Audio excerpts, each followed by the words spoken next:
Salut, je m'appelle Milan, j'ai 16 ans et je suis le fondateur de Festinize. Et aujourd'hui, je vais t'expliquer comment j'ai créé Festinize. Et comme Rome, ça ne s'est pas créé en un jour. En tout cas, je te propose de suivre toute cette folle histoire. Voilà. Donc Festinize, je vais un peu vous raconter l'histoire aujourd'hui pour vous expliquer ce que c'est. En gros, cette histoire elle commence justement en 2024, en juillet-août 2024, où justement moi j'étais au festival de théâtre de Salzbourg. Voilà, un festival dans lequel je vais depuis tout petit. Voilà, j'ai vraiment grandi avec ce festival. J'allais voir tout plein de spectacles et tout. Enfin, voilà vraiment quelque chose qui me plaît. Et du coup, ça a aussi fait qu'aujourd'hui, par exemple, je fais de l'impro. Ça fait 10 ans que j'en fais. C'est vraiment le théâtre. Mes parents m'ont beaucoup poussé à aller voir des spectacles, du cinéma, des concerts. Voilà, c'est vraiment quelque chose que j'aime beaucoup. Que je vais voir justement avec eux. Ou sans eux d'ailleurs maintenant aussi. Et justement, en 2024, je vais voir Danny Cochet, qui est donc le directeur artistique du festival de théâtre de Salzbourg. Voilà, donc il a fait plein de choses, ancien maire et tout. Et voilà, donc je vais le voir et je lui fais ouais, j'ai une vision un peu plus grande pour ton festival. Je me dis ça pourrait être sympa de faire des réseaux sociaux pour le festival. Je pense que ça pourrait attirer des nouvelles personnes. En plus vraiment c'est des tarifs qui sont très accessibles. Donc voilà, je lui ai expliqué un peu ça. Et cette année-là, justement, en 2024, j'avais retrouvé Lou, du coup, qui est une amie à moi. Et en fait, on s'était rencontrés au festival de théâtre quand on était petits. Parce que sa mère était décoratrice du festival. Et mes parents étaient bénévoles. Et moi, du coup, j'avais toujours joué là-bas. Parce que, en gros, le festival de théâtre, il y a tout un bon mois, on peut dire, même, bon, peut-être 3 semaines, de décoration avant le festival, où tout est peint en rouge, voilà, parce que vraiment il y a toute la place du festival qui est en rouge, donc on peint tout, on refait du mobilier, on met en place des choses et tout. Moi j'ai souvent joué à la caserne Taillant où tout se prépare, et c'est là du coup que j'ai rencontré Lou. Alors on a fait les 400 coups ensemble, on a fait plein de spectacles, et c'était vraiment, on se voyait du coup toujours l'été, parce qu'elle vivait à Berlin et moi je vivais en France, donc on se retrouvait toujours à ce festival. Et en 2024 je parle avec Lou et tout, et je lui dis ah purée, moi j'aimerais bien faire des réseaux sociaux pour le festival, où on couvre un peu tout et tout. On en parle à Danny, vu qu'il sait qu'on adore le festival. Voilà, il a accepté facilement. En plus, on avait essayé quand même un peu de lui vendre le truc, voilà. Hop. Donc pour nous, clac, c'est plié. On fera les réseaux sociaux du festival. La maman de Lou en reparle avec Danny, et il dit, bon, je veux pas de réseaux sociaux pour le festival, mais vous pouvez en faire. Du coup, en gros, ça fait qu'on n'est pas les réseaux sociaux, mais qu'on devient un peu un intervenant, comme si, imaginons demain, t'appelles un influenceur et tu dis de venir dans ton festival, on fait de la couverture dessus. Moi au début je me dis non, pas trop envie. Après on y réfléchit un peu plus et assez rapidement vient l'idée de créer Festinize. Donc au début c'est juste pour couvrir justement le festival de théâtre de Salzbourg. On se dit ouais ok bon on va couvrir ça, pas mal de réunions du coup avec Lou qui est au début à Berlin. Donc il y a tout le truc. Après, il s'avère qu'elle déménage à Strasbourg. J'étais déjà à Strasbourg.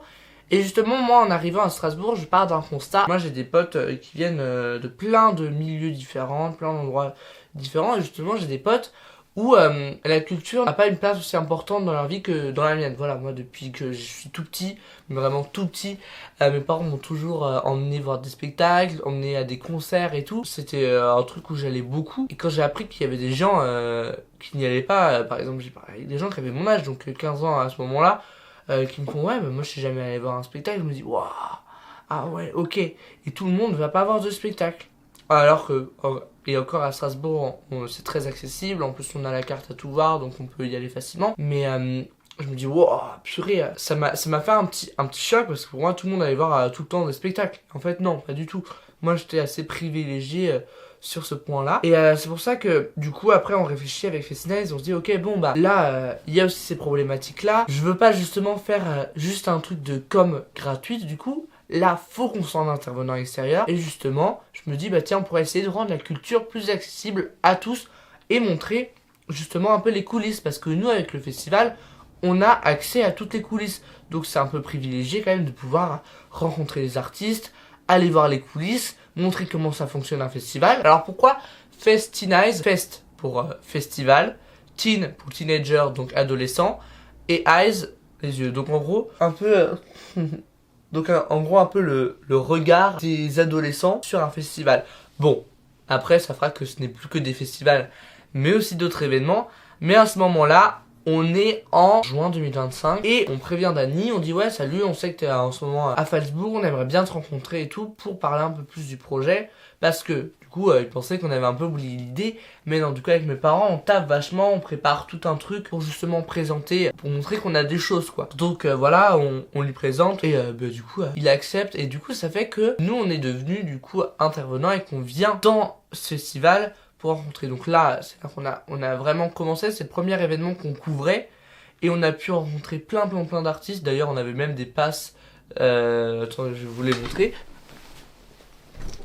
Et du coup on a eu ces petits badges là qui nous permettaient de manger avec les artistes, leur poser des questions, faire des interviews avec eux. Donc c'est là qu'on les rencontrait. Donc vraiment c'est un festival sur 15 jours. Donc au début on était pas mal assisté par la maman de Lou, voilà, qui travaille dans ce milieu là, donc qui connaît un peu bien les artistes, qui sait comment leur parler, même si nous du coup depuis tout petit on avait quand même cet accès là et ce réflexe d'aller parler aux artistes à la fin. Et du coup on a commencé à parler et après le truc c'est que Lou elle est repartie à Berlin avec ses parents.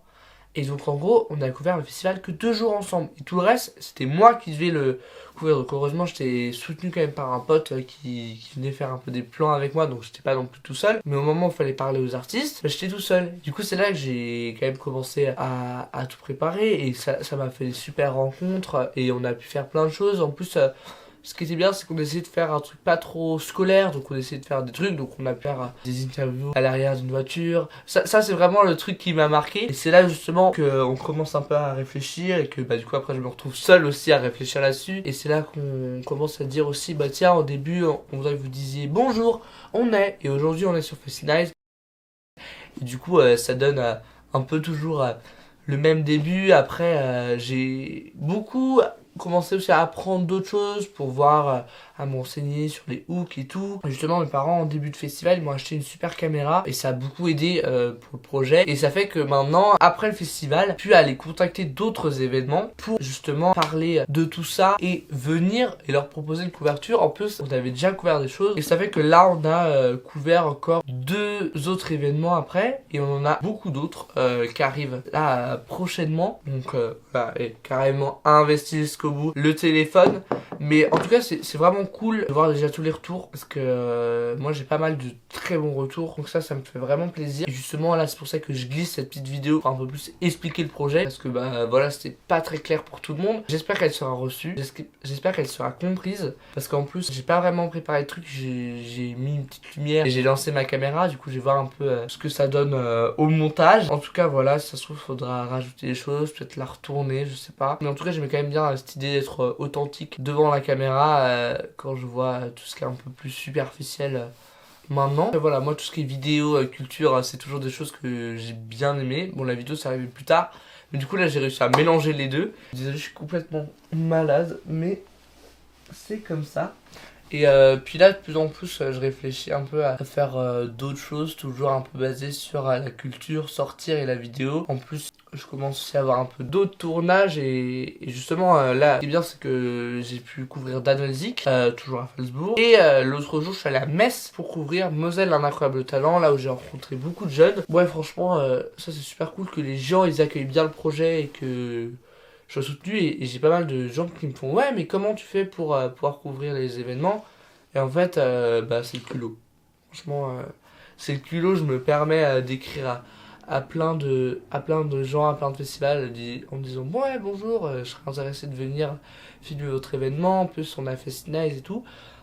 Donc voilà, en tout cas tout ce que je peux faire c'est vous inviter à suivre Festinize sur Instagram. Et je me rends compte que je dis que toute la vidéo c'est un enfer. Mais en tout cas j'étais très content de faire cette petite vidéo. Et j'ai envie de plus faire de vidéos justement sur mon compte YouTube parce que je l'ai assez délaissé l'année dernière. Je faisais pas mal de vlogs mais j'ai arrêté parce que j'en ai trop dans mes lieux de vie perso. Et du coup il y avait des gens qui commençaient, alors que vraiment je suis pas une star ou quoi, mais il y avait des gens justement qui commençaient à trouver dans quels endroits je fréquentais et qui commençaient un peu à me rencontrer là-bas et ça me mettait assez mal à l'aise alors que pourtant j'adore faire des vidéos. Du coup j'ai quand même continué mais en prenant ça en compte parce que même si je sais plus combien d'abonnés j'ai sur YouTube mais vraiment pas beaucoup. Voilà, 69.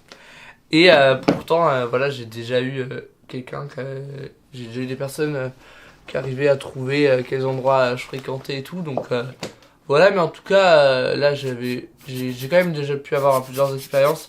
Là il y avait on avait un tournage Facebook aussi d'un teaser, mais tout est disponible sur YouTube. Et j'ai aussi pu tourner avec une drag queen, mais pour le moment je ne peux pas vous en dire plus. Mais en tout cas, j'espère pouvoir vous en dire bientôt plus. Sur ce, je vous dis à très bientôt. Je vous souhaite de bonnes fêtes de fin d'année. Et j'espère à très vite. N'oubliez pas de vous abonner, de laisser un petit like, un petit commentaire. Ça me ferait très plaisir. Même si je pense que je vais essayer de pas trop regarder. J'ai pas envie que ça dicte un peu ma chaîne YouTube. Bref, au revoir. À très vite. Et je pense vraiment à très vite parce que j'ai beaucoup d'idées, beaucoup de choses à filmer. J'aimerais bien plus me baser sur YouTube. Même si en vrai personne ne regarde, moi tant que ça me fait plaisir, c'est le plus important. Voilà, et puis de vous dire au revoir aussi. Bon bref, je prends une petite photo pour la story Instagram de... Oula, oulala, je me réveille, je vois directement mon face. Voilà, surtout que... Ah oui, j'ai oublié de vous dire, je n'ai pas encore de trépied. Du coup, ça fait que le truc est hyper ghetto. Donc, je vous ai littéralement posé sur des boîtes à chaussures avec mon petit éclairage, voilà. Enfin bref, bon, sur ce, je vous fais des gros bisous. À très vite. Portez-vous bien. Et voilà, au revoir.